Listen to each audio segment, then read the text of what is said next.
Hey guys, welcome back, and today I'm going to be talking about Rani Avanti Bai. In a park in Meerut stands the beautiful statue of forgotten warrior queen astride a horse, and among the bravest women in Indian history, her unflagging courage and indomitable spirit are at par with the legendary Rani Lakshmibai of Jhansi, Rani Rudrama Devi of Warangal, Rani Abaka Chauta of Ullal, yet little is written about this valiant leader or her fight against the British during the revolt of 1857. Here is the untold tale of how Rani Avantibai imprinted her mark in the records of history.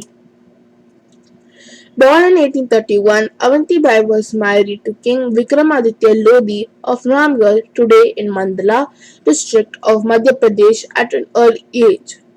Fiercely independent as a young girl, she was well trained in sword fighting, archery, cavalry, military strategy, diplomacy, and all other subjects of statecraft. Was why, when Vikramaditya fell into ill health, it was Avanti Bai who rose to the occasion and took over the reins of Ramgarh's administration. Even after the king's death, the Lodi kingdom continued to flourish under its queen's able guidance. However, the wily British refused to recognize Avanti Bai as the legitimate ruler of Ramgarh. The reason? Doctrine of Flats. Introduced by Lord Dalhousie in 1848, the doctrine of Lads was an annexation policy that allowed the East India Company to snatch away any Indian kingdoms whose ruler died without direct help.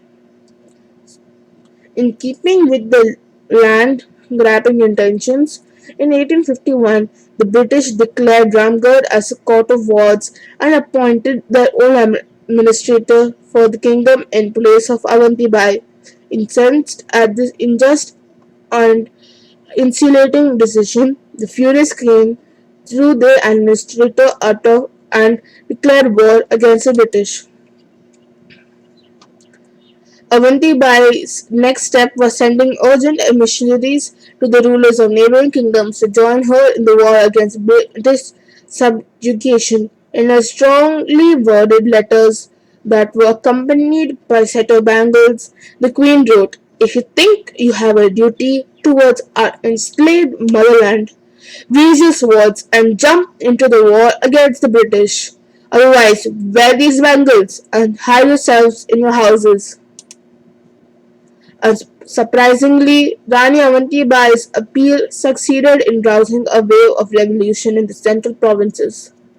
By 1857, the entire region had joined the armed rebellion.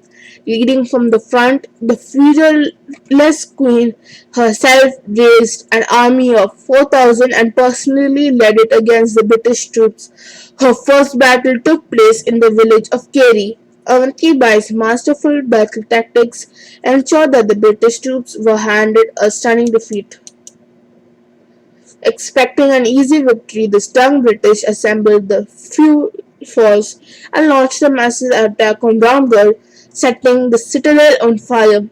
As such, the queen was forced to move with the family to the thickly forested hills of Devaharigarh. However, Avantibai was not the one to give up without a fight. Using guerrilla warfare tactics, she attacked the camp of British General Waddington, plunging the camp into chaos. But unfortunately, her incredible fighting spirit was no match for the might of the British military machine in all its brutal strength. Surrounded by British troops and facing the prospect of capture, Avanti Bai chose to sacrifice her life rather than surrender to the enemy. On March 20th, 1858, she killed herself with her own sword. In the years that followed, Avanti Bai continued to live on in the folk culture of the region, even as her splendid story was slowly erased from history books. The good news is that in the recent years, her story has been gradually coming to public attention.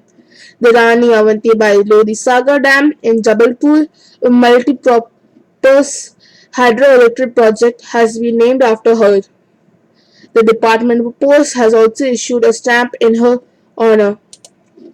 Please like, share, and subscribe, and check out my blog, whose link you can see on the screen. Thanks for watching, and see you guys next time.